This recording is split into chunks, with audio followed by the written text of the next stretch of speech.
പൊട്ടിത്തെറിച്ച് ശൈത്യ. അതെ, പൊട്ടിത്തെറിക്കുകയാണ്. ഞാനല്ല കട്ടപ്പ, നിന്റെ PR ആണ് കട്ടപ്പ.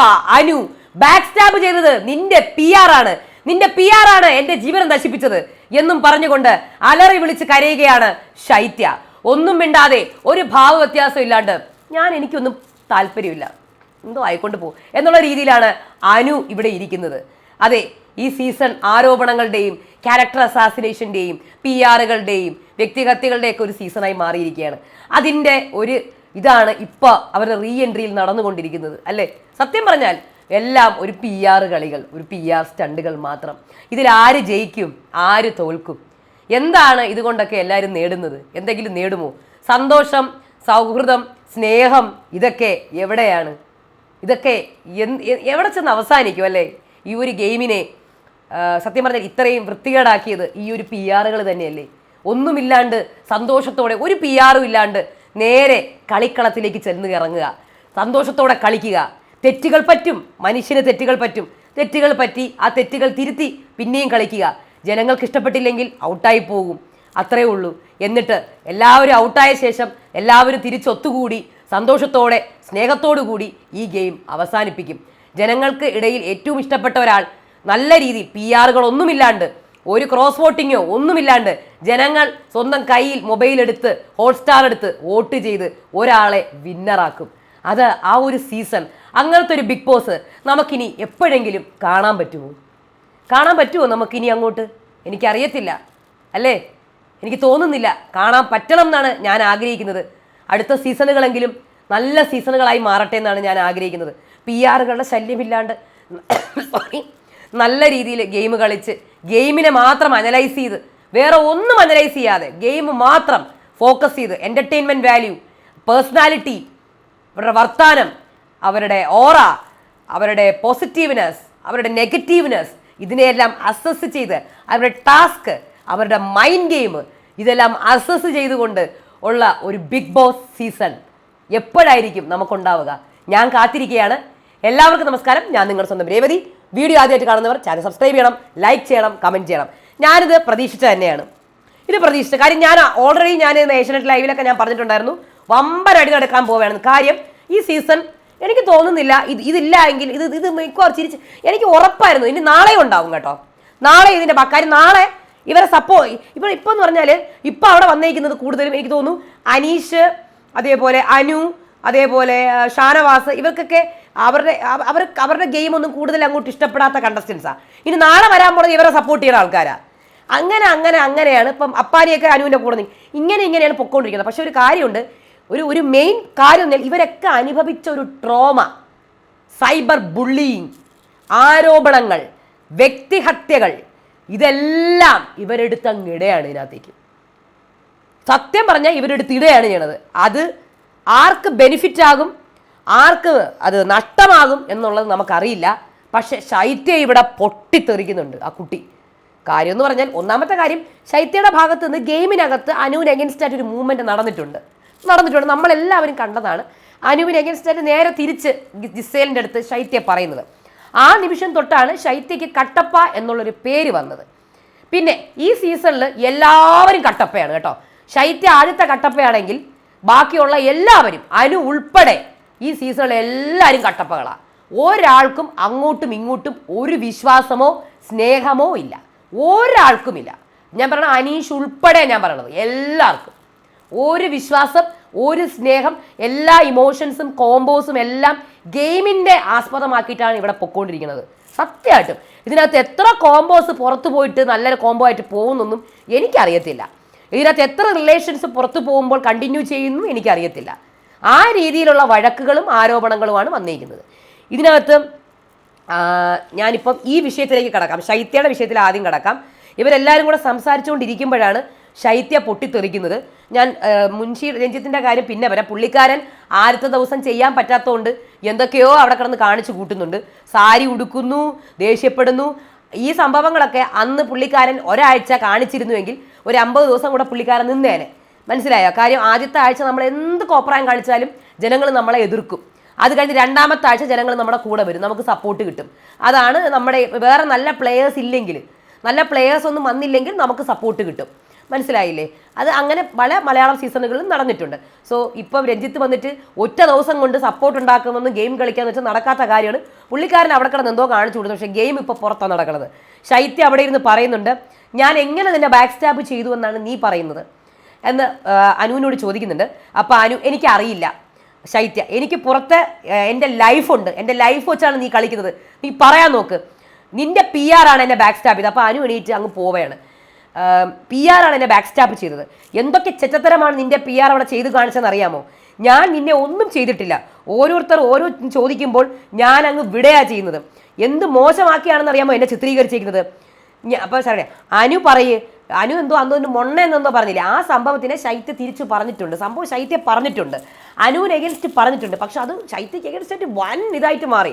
നിങ്ങൾക്ക് ഓർമ്മയുണ്ടോ എന്ന് അറിഞ്ഞൂടാ. അപ്പം ഇവിടെ രണ്ടും കൂടി കുഴിച്ചിട്ട് എൻ്റെ തലയിൽ കൊണ്ടിട്ടത് നിന്റെ PR ആണ് എന്നാ പറയുന്നത്. ഞാൻ കട്ടപ്പ, ഞാൻ വിഷം, ഞാൻ പാമ്പ്, എന്തോരം വിഷമം ഞാൻ അനുഭവിച്ചിട്ടുണ്ടെന്ന് അറിയാമോ നീ കാരണം. അത് തീർക്കാനാണ് ഞാൻ വന്നത്. നീയാണ് എന്നെ ബാക്ക് സ്റ്റാബ് ചെയ്യുന്നത്. നീ ഇപ്പോഴും ഇവിടെ പല ആൾക്കാരെയും ബാക്ക് സ്റ്റാബ് ചെയ്യുന്നുണ്ട്. ഇപ്പോൾ നീ ഇവിടെ അനീഷേട്ടനോട് ചെയ്തുകൊണ്ടിരിക്കുന്നതും അയാളുടെ ഇമോഷൻസ് വെച്ച് കളിക്കുകയാണ്.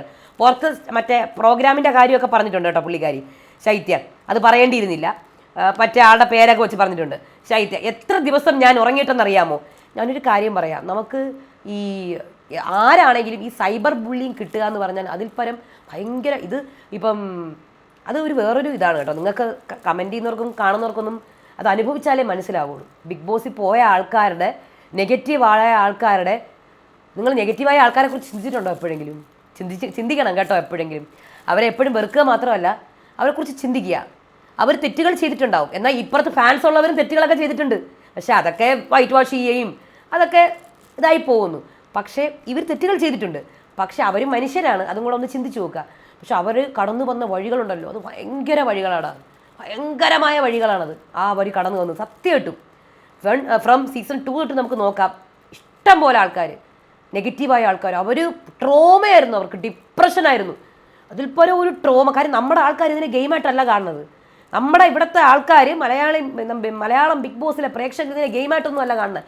ഇതിന് എന്തോന്നോ അവിടെ എന്തോരോ നടക്കുന്നത് ശരിക്കുള്ള സംഭവമായിട്ടാണ് കണ്ടുകൊണ്ടിരിക്കുന്നത്. സോ ഇവർ പുറത്തിറങ്ങുമ്പം ഇവർക്ക് കിട്ടുന്ന ബുള്ളിങ്ങും അറ്റാക്കും എല്ലാം ഭയങ്കരമായ. ആ ബിൻസിയൊക്കെ ചിരിച്ചു കളിച്ച് നിൽക്കുക, 1 മാസം ഡിപ്രഷനായിരുന്നു. മനസ്സിലായില്ലേ? ഇവർക്ക് ചിരിച്ചു കളിച്ച് വെറുതെ നിൽക്കണത്, ഇവർക്കൊക്കെ ഡിപ്രഷനായിരുന്നു. അതൊന്നും നിങ്ങൾക്ക് ആർക്കും പുതിയ ഫാൻസ് ഇല്ലാത്തവരുടെ കാര്യമൊക്കെ ആർക്ക് വേണമല്ലേ? ശരിയാണ്. അപ്പം ശൈത്യ ഇവിടെ പറയുന്നുണ്ട്, അപ്പാനി അപ്പം ഉടനെ ഓടി വന്നിട്ട് എൻ്റെ പേര് ഇവിടെ ആരെങ്കിലും പറഞ്ഞോ? ആ കാര്യം അനുവിൻ്റെ സപ്പോർട്ട് ചെയ്താണ് വന്നേക്കുന്നത്. അപ്പം ശൈത്യ അതെന്തോന്നാണ് അവിടെ, സപ്പോർട്ട് PR പറഞ്ഞു വിട്ടതായിരിക്കും എന്ന് അപ്പാനിയെ കുറിച്ച് പറയുന്നു. അപ്പം എനിക്കൊന്നും പറയണമെന്നില്ല. അപ്പം അവിടെ സരിക പോയിട്ട് അനുവിൻ്റെ അടുത്ത്, അനു നീ എന്തെങ്കിലും ഒന്ന് ക്ലിയർ ചെയ്യണമെങ്കിൽ ക്ലിയർ ചെയ്യും. ആ കുട്ടി അവിടെ കിടന്ന് കരയുന്നത് അവളുടെ ലൈഫിൻ്റെ പ്രശ്നമാണ്, എനിക്കൊന്ന് ക്ലിയർ ചെയ്യണമെന്നില്ല എന്ന്. എനിക്കിപ്പോൾ ഒന്നും സംസാരിക്കണ്ട. അപ്പം എന്നെ എന്താണ്, അവൾ തെറ്റ് ചെയ്തിട്ടുണ്ടെങ്കിൽ എന്തിനാണ് അവൾ കിടന്ന് കരയുന്നത്? തെറ്റ് ചെയ്തിട്ടില്ലെങ്കിൽ. അപ്പോൾ അനു ഈ 2-3 ദിവസം കിടന്ന് കരഞ്ഞതോ അനീഷിൻ്റെ കാര്യത്തിൽ? എല്ലാവർക്കും നമ്മൾ ആരോപണങ്ങൾ വരുമ്പോഴും നമ്മളെല്ലാവരും വിഷമിക്കും. അനീഷിൻ്റെ കാര്യത്തിൽ അനു ഇപ്പോഴും ടെൻഷൻ അടിച്ച് കരഞ്ഞുകൊണ്ട് കിടക്കുക, ടെൻഷൻ അടിച്ചിട്ട്. അതുപോലെ തന്നെയാണ് ശൈത്യയ്ക്കും ഇപ്പോൾ അനു അനീഷിനോട് ചെയ്തതുപോലെ തന്നെയാണ് ശൈത്യം ചെയ്തേക്കുന്നത്. അത്രയും ചെയ്തിട്ടില്ല. ശൈത്യ ജസ്റ്റ് അനുവിനെ എതിരായിട്ട് പറഞ്ഞിട്ടുണ്ട് ജിസേലിൻ്റെ അടുത്ത്, ഓപ്പോസിറ്റ് ആയിട്ട്. അതായത് അനുവിൻ്റെ കൂടെ നിന്നിട്ട് ജിസേലിൻ്റെ അടുത്ത് പോയിട്ട് അനുവിന് എഗൻസ്റ്റ് ആയിട്ടാണ് ശൈത്യ പറഞ്ഞേക്കുന്നത്. നിങ്ങൾ ശ്രദ്ധിച്ചിട്ടുണ്ടോ അറിയാം. അതുപോലത്തെ വേറൊരു കേസാണ് അനു അനീഷിനോട് ചെയ്തതും. സോ എല്ലാവരും ഇത് അവിടെ ചെയ്യുന്നുണ്ട് ഈ ബിഗ് ബോസിൽ. ഇങ്ങോട്ട് നോക്ക്, ആദിലെയും നൂറേയും 2 ദിവസം മുന്നേ മറ്റേ ഷാനവാസിനെ ഇങ്ങനെ പിടിച്ചോണ്ട് കിടന്നതാണ്, കെട്ടിപ്പിടിച്ച്, ഒരാൾ ഫ്രണ്ടിലും ഒരാൾ ബാക്കിൽ നിന്ന് വെണ്ണീല കൊമ്പിലെ. ഇപ്പൊ നോക്ക്, ഷാനവാസിന് ഇരുന്ന് ചീത്ത പറയാണ്, അപ്പുറത്ത് ഷാനവാസ് ഇരുന്ന് ആദിലെ ചീത്ത പറയാണ്. ഇതൊക്കെ ഒരു ഗെയിമിന്റെ ഭാഗമാണ്. അങ്ങനെ ഇത്രയേ ഉള്ളൂ. ഇതൊക്കെ എല്ലാവരും അവിടെ ചെയ്തുകൊണ്ടിരിക്കുക. നിങ്ങൾ നോക്ക്, ആരെങ്കിലും അവിടെ ചെയ്യാത്ത ആരെങ്കിലും ഉണ്ടോ? പിന്നെ എല്ലാ കാര്യങ്ങളും അറിഞ്ഞാട്ടെ, ഇനി അറിയാത്തതായിട്ട് ഒന്നും ബാക്കിയില്ല. അനു വിന്നറാണെന്നാണ് നിലവിൽ അറിഞ്ഞിരിക്കുന്നത് വീട്ടിനകത്ത്. PR-കളെല്ലാം എല്ലാ കാര്യം. ഇനിയിപ്പം നാളെ ഒനിലും അഭിയൊക്കെ വരും. അത് മിക്കവാറും ഈ അനുവിനും നമ്മുടെ ഷാനവാസിനെയൊക്കെ സപ്പോർട്ട് ചെയ്തായിരിക്കും വരുന്നത്. ഇതും കൂടെ കഴിഞ്ഞ് ഇവർ ഇറങ്ങിയ ശേഷം എല്ലാവരും റീഎൻട്രി കഴിഞ്ഞ് ഇറങ്ങുമല്ലോ, അവിടെ കൂട്ടാടി നടക്കാനുള്ള ചാൻസ് കാണുന്നുണ്ട്. സത്യമായിട്ട് ഞാൻ പറയുകയാണ്. ഇവിടെ ഞാൻ പറഞ്ഞുതരാം നടന്ന കാര്യങ്ങൾ. നമ്മുടെ ഈ PR-ൻ്റെ കാര്യം സരിക ഇരുന്നിട്ട്, അനീഷിൻ്റെ PR-ൻ്റെ കാര്യം, അനുവിൻ്റെ PR-ൻ്റെ കാര്യം, അനുവാണ് ചിലപ്പോൾ കപ്പടിക്കുക എന്നൊക്കെയുള്ള കാര്യങ്ങളെല്ലാം ആദിലയും നൂറയോടും പറഞ്ഞു കൊടുത്തിട്ടുണ്ട്. അനീഷിൻ്റെ PR-ൻ്റെ കാര്യം കേട്ട് കണ്ണ് തള്ളിയ നൂറ, അനീഷേട്ടന് PR-ഓ? പുള്ളിക്കാരന് PR എന്തെന്ന് പോലും അറിയില്ലല്ലോ. അത് കഴിഞ്ഞ ശേഷം ഷാനവാസ് മാനിപ്പുലേറ്റർ ആണെന്ന് പറഞ്ഞു കൊടുക്കുന്നുണ്ട്. അപ്പാനിയും ഇതേപോലെ തന്നെ ഷാനവാസ് ഭയങ്കര മാനിപ്പുലേറ്ററാണ്, അയാളാണ് ഈ കളി കളിക്കണം എന്നൊക്കെ പറഞ്ഞു കൊടുക്കുന്നുണ്ട്. പിന്നെ രഞ്ജിത്താണെങ്കിൽ വന്ന് കിടന്ന് എന്തൊക്കെയോ കാണിക്കുന്നുണ്ട്, എനിക്ക് അറിഞ്ഞൂടാ. ഒരാഴ്ചയ്ക്ക് ആദ്യം ഔട്ടായതിൻ്റെ എങ്ങനെയെങ്കിലും ഒരു ദിവസം കൊണ്ട് സ്റ്റാർ ആവാൻ വേണ്ടി അനുവിൻ്റെ അടുത്ത് പറയുന്നു സീക്രട്ട് ടാസ്ക് ആണെന്ന് സാരി ഉടുത്ത് കൊടുക്കണം. ആ സാരി ഉടുത്തുകൊണ്ട് നടക്കുന്നുണ്ട്. എന്തിനാണോ എന്തോ സ്വയം ഇങ്ങനെ ഒരു വിഡ്ഢിവേഷം കെട്ടണത് അറിയത്തില്ല. അത് കഴിഞ്ഞിട്ട് ഷാനവാസും നിബിനും കൂടെ ആദിലയെക്കുറിച്ച് കുറ്റം പറയുന്നു. അതിൻ്റെ ഇടയ്ക്കാണ് ഈ സംഭവങ്ങളൊക്കെ നടന്നത്. അപ്പോൾ എന്തായിരുന്നാലും നിങ്ങൾ കാണുക, ഈ നാടകങ്ങളൊക്കെ കണ്ടിട്ട് അങ്ങ് അവസാനിപ്പിക്കുക, അത്രേ ഉള്ളൂ. ആരെയും പോയിട്ട് കൂടുതൽ സൈബർ അറ്റാക്ക് ചെയ്യാതിരിക്കുക, ആരെയും കൂടുതൽ ജഡ്ജ് ചെയ്യാതിരിക്കുക. ഇത് കണ്ടിട്ട് ഇയാൾ നല്ലത് ഇയാൾ മോശം, ഇയാൾ നല്ലത് ഇയാൾ മോശം, ഒരിക്കലും ബിഗ് ബോസ് കണ്ടിട്ട് അങ്ങനെ ഒരു ജഡ്ജ്മെൻറ്റിൽ എത്തരുത്. അത് നമ്മൾ ചെയ്യുന്നൊരു മണ്ടത്തരമാണ്. അവിടെ ഒരു ഗെയിമാണ് നടക്കുന്നത്, പുറത്ത് PR കളികൾ നടക്കുന്നുണ്ട്. കമൻറ്റ് ബോക്സുകളിലെ കമൻറ്റുകളൊന്നും വിശ്വസിക്കരുത്. നിങ്ങൾക്ക് ഇഷ്ടമുള്ള ആളെ, നിങ്ങൾക്ക് ഫേവററ്റ് ആയിട്ടുള്ള ആൾ നിങ്ങൾക്ക് വോട്ട് ചെയ്യുക, അത്രയേ ഉള്ളൂ. ഇത് കാണുക, അവസാനിപ്പിക്കുക. ആരെയും പോയിട്ട് സൈബർ അറ്റാക്ക് ചെയ്യാനോ ബുള്ളി ചെയ്യാനോ പോവരുത്. കാര്യം അവരുടെ സ്ഥാനത്ത് ഇനിയിപ്പോൾ നമ്മുടെ ടോപ്പ് 7 ആണെങ്കിലും ഈ പോയ അവരുടെ ഇത് അവർക്കേ അറിയുള്ളൂ. അവർ കടന്നുപോയ വഴികൾ, അവരുടെ ഡിപ്രഷൻ വഴികളും അവരുടെ നാൾ വഴികളും ഒക്കെ അവർക്ക് നമ്മൾ ഒരിക്കലും അതിൻ്റെ സ്വാദ് അറിഞ്ഞിട്ടില്ല. അത് സ്വാദ് അറിയണമെങ്കിൽ അതിനകത്ത് ചെന്ന് കയറണം. എന്നിട്ട് ഓപ്പോസിറ്റ് ഇതുപോലത്തുള്ള ആൾക്കാരും കൂടെ വരണം, ഹൈ PR ടീമും. നല്ല രസമായിരിക്കും. അപ്പം അതുകൊണ്ട് നമ്മളിത് കാണുക, ഇതാക്കി വെക്കുക. അത്രേ എനിക്ക് പറയാനുള്ളൂടാ, അത്രേ പറയാനുള്ളൂ. അടുത്ത വീഡിയോയിൽ വരാം. അതുവരേക്കും ബായ്.